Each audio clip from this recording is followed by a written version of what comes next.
Nama saya Pak Ponika dari Jombang, petani kopi sejak tahun 1997.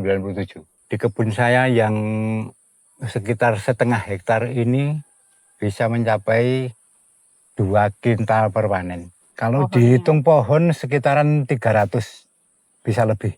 Di sini kebanyakan itu Excelsa sama Robusta. Kalau tips nih Pak, tips dan triknya menanam kopi yang baik bagi para pemula gimana Pak? Rahasia dan resepnya nih dari Bapak.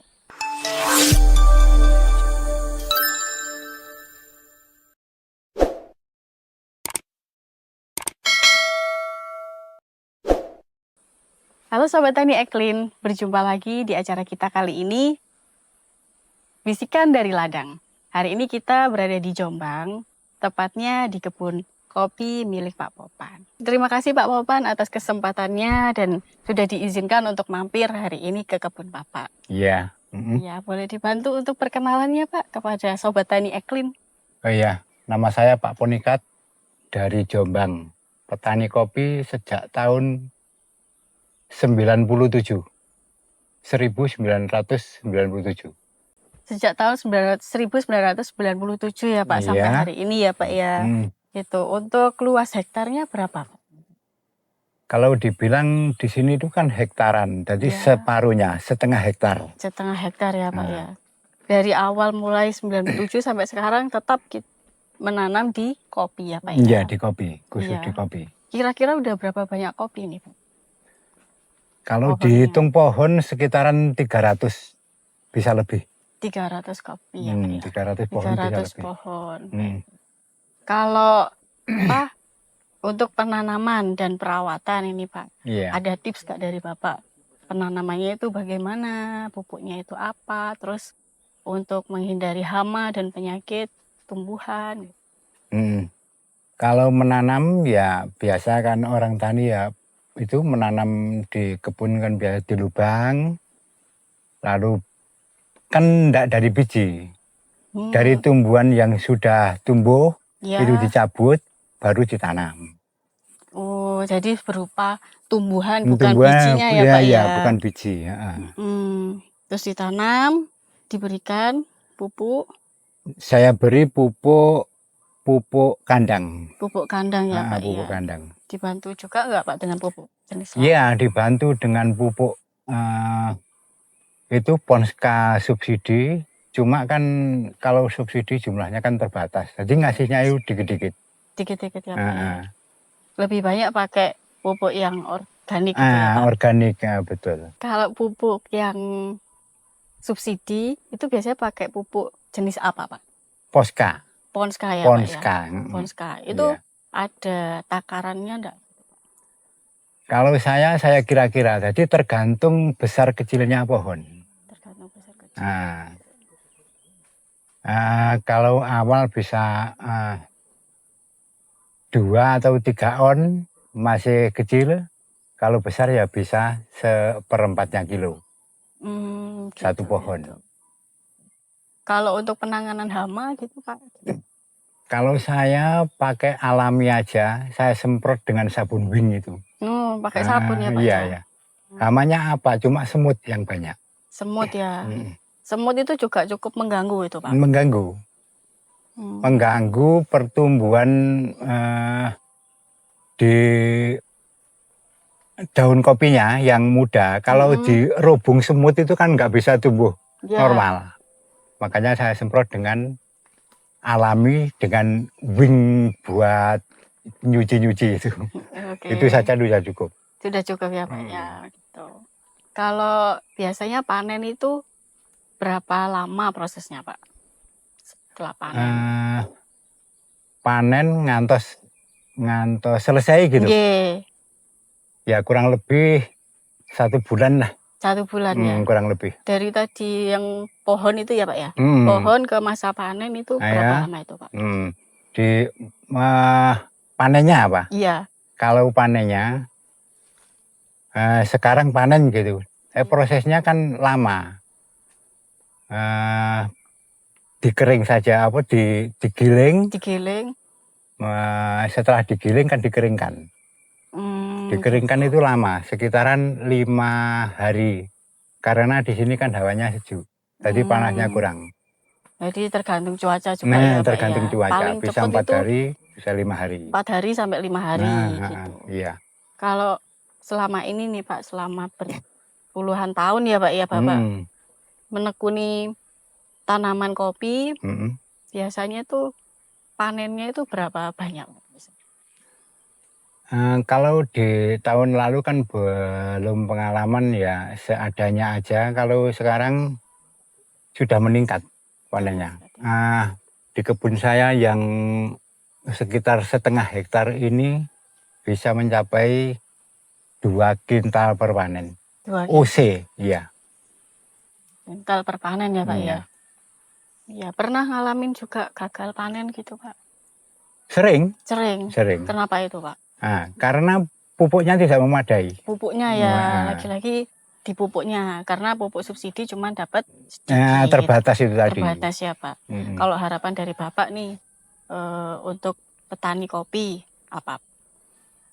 Kalau bisa, saya minta bantuan dari panjenengan, Nggih. dikasih pupuk supaya hasil petani bisa meningkat ke depannya. Terus ini Pak, kalau ada petani muda ini Pak ya, sekarang Iya. kan lagi banyak generasi muda ingin bertani gitu Mm-mm. ya. Pesan-pesan Bapak untuk petani muda ini apa Pak? Nah, awal dari petani muda kan dukungan dari orang tua dulu. Ya, Makanya petani muda harus semangat karena dalam eh, kesemuanya itu dari awal dari petani kan. ya. Nah, makanya kalau saya nyupport petani muda harus semangat dan maju terus. Kuncinya adalah semangat dan maju terus. Nah, Gagal itu biasa ya Pak biasa, ya. biasa. Itu di lapangan itu gagal itu biasa. Sudah sering terjadi. Tapi tetap gitu ya. semangat. Tetap semangat ya. Karena memang kan eh, Indonesia ini kan tanahnya alhamdulillah subur ya Pak ya. Subur, ya, Dengan dibantu pupuk dan juga lainnya gitu ya. Jadi kita harus tetap semangat untuk semangat. menanam gitu ya. Kalau kopi di sini tuh jenisnya apa aja Pak kopi? Di sini kebanyakan itu Excelsa sama Robusta. Excelsa sama Robusta. Kalau Arabica itu jarang-jarang ada tapi nggak banyak. Gitu. Kalau Excelsa itu apa bedanya Pak dari 3 itu Pak? Kalau Excelsa itu kalau panen itu bisa gang setahun itu apa itu katanya? Gang setahun itu apa? Gang setahun panen, gang setahun gagal, gang setahun panen itu. Kalau Asisa, kalau Excelsa. Tapi kalau Robusta bentahun bisa panen. Oh, jadi kalau yang Excelsa itu ada masanya ya nah, gitu ada ya? masanya. Ada masa setahun, panen setahun enggak gitu ya? Setahun betul, panen betul. Lagi. Kalau satunya? Kalau Robusta tiap tahun bisa panen. Arabica juga begitu, sama saja. Sama aja ya. Kalau ini jenis apa ini? Robusta. Ini Robusta ya, yang tiap tahun panen. Panen. Oke. Kalau masyarakat nih kebanyakannya populer suka yang mana nih? Rata-rata pasarnya itu. Kalau di daerah sini kan kebanyakan Excelsa. Jadi orang sini cenderung di Excelsa itu. Cuma kan menurut pasaran luas yang bisa menembus pasaran luas itu di Robusta. Robusta ini ya Pak ya. Termasuk lokal ini ya? Bukan. Robusta itu. Bijinya dulu entresnya ini ambilnya di Jember Banyuwangi. Awalnya. Terus dikembangkan di sini. Gitu. Kalau kadar keasaman tanah di sini menurut Bapak gimana Pak? Ya, di sini itu kan tanahnya kan asam. Hawanya kan dingin. Iya. Makanya ditunjang pakai dolomit. Dolomit ya Pak ya. Selama ini Bapak pakai dolomit merek apa? Nggih, pakai dolomit Kereta Mas. Kereta Mas ya Pak ya, punyanya Eklin Group ya Pak ya. Iya, betul. Kebutuhan untuk dolomit itu berapa Pak kira-kira? Berapa kilo, 1 bulan atau per kayak gini berapa? Ya satu bulan sekali, tapi kan harusnya musim hujan. Mm-mm. Pakai dulu musim hujan. Waktu musim hujan. Waktu musim hujan. Waktu musim hujan aja ya. Kalau ingin di waktu kemarau gini, pakai dolomit dicairkan. Dolomitnya dicairkan. Dicairkan. Supaya lebih bisa menyerap meresapnya cepat. tanah gitu ya Pak ya, meresap lebih cepat. Kalau tanaman kopi ini sendiri termasuk menurut Bapak termasuk ada tantangan atau perawatannya cukup mudah enggak Pak? Kalau menurut saya perawatannya cukup mudah. Cukup mudah ya Pak. Kopi itu kan tanaman neriman nah. Neriman. Orang Indonesia Jadi, ya Pak, neriman. Iya. Jadi ditandur, gak dikasih pupuk itu aja udah tumbuh. Tapi kepingin mutunya bagus lah itu tadi ditunjang dengan pupuk. Itu lebih bagus ya lebih Pak bagus. Ya. Tapi kalau biasa juga dia sudah tumbuh. Sudah tumbuh. Ya, Pak, ya. Cuma kan hasilnya kan nggak banyak. Kalau NPK ya pakai? Pakai. NPK itu kebutuhannya lebih banyak atau gimana? Enggak, kalau NPK saya kasih ke kopi itu sedikit sekali, sedikit. Masalahnya sudah ditunjang sama pupuk kandang sama Podka tadi. Tadi pupuk 16-16 ya? Ya.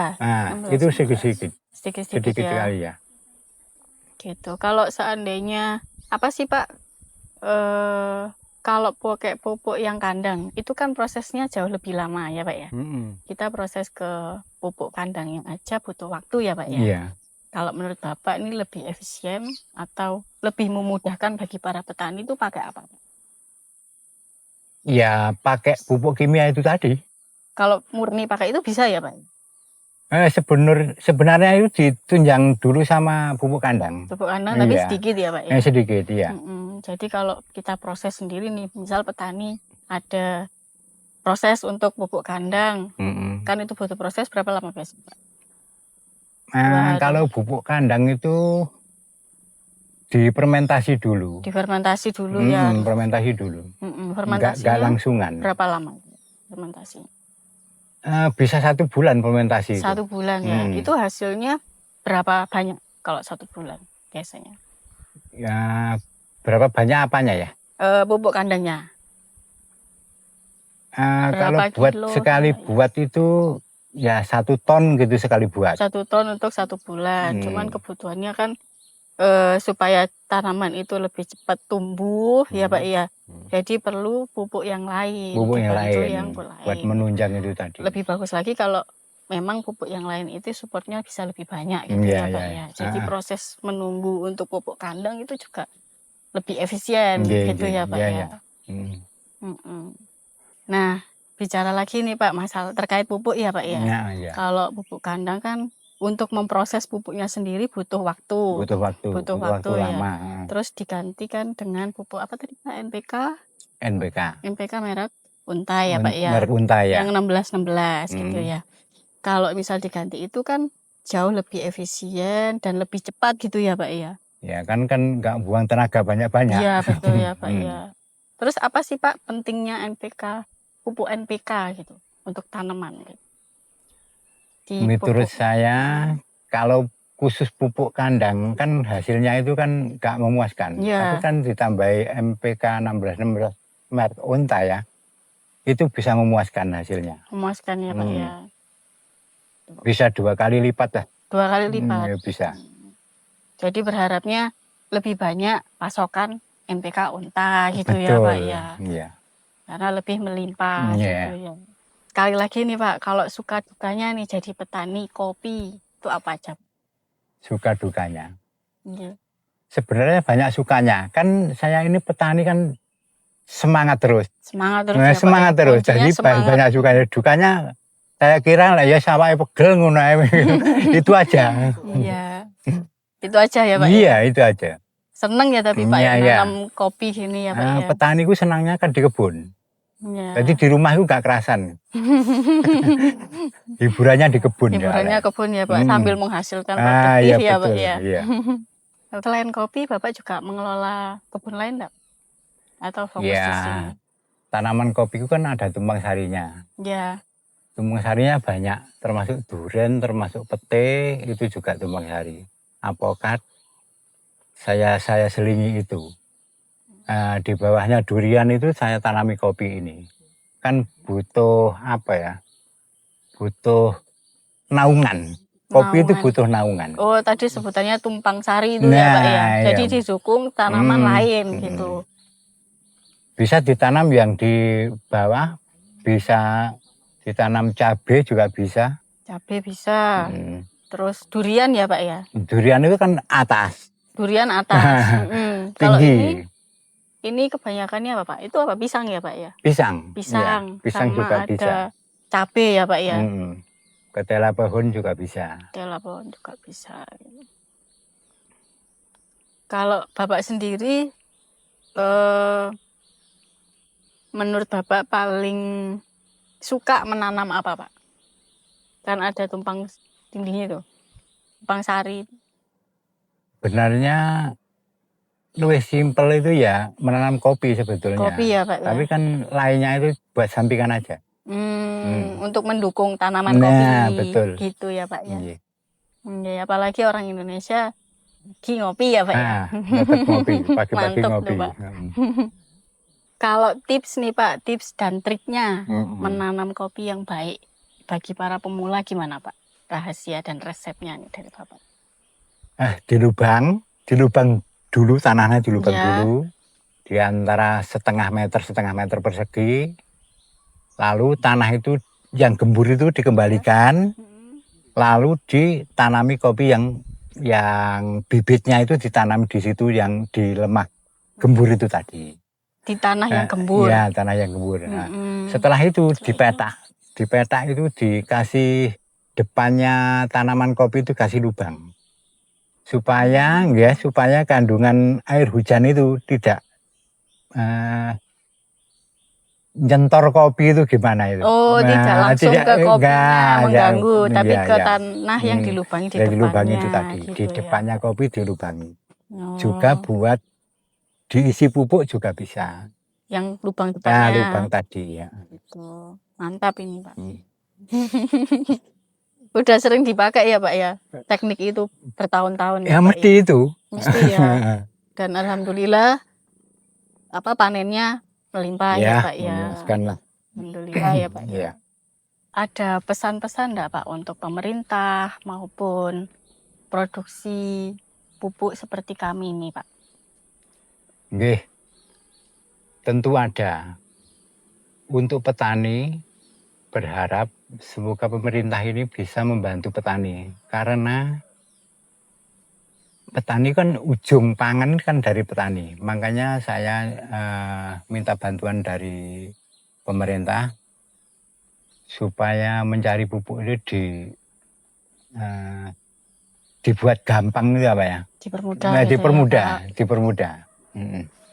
Juga dari yang mengelola pupuk, katakan di pabrik ya. Ya. Saya juga minta dukungan dan minta support supaya petaninya itu bisa maju. Jadi gimana ya? Ya minta pupuk lah, intinya ini begitu lah. Ya. Supaya dibantu petani. Suplai pupuknya lebih mudah gitu, terjangkau gitu ya Pak ya. Ya, terima kasih banyak Pak atas waktunya Pak Ponikap sudah diizinkan untuk kesini gitu. Iya, sama-sama Mbak. Saya juga terima kasih dari Eklin Group ya. Eklin Group bisa mendukung saya. Saya bisa mengucapkan terima kasih itu aja. Sebanyak-banyaknya ya. Sama-sama Pak. Semoga kita saling lancar ya Pak ya. Panen dan produksinya gitu. Amin. Oke Sobat Tani Eklin, sampai di sini dulu ya keseruan hari ini. Semoga apa yang kita lakukan hari ini dapat bermanfaat untuk Sobat Tani Eklin. Jangan lupa subscribe, komen, dan like. Sampai jumpa.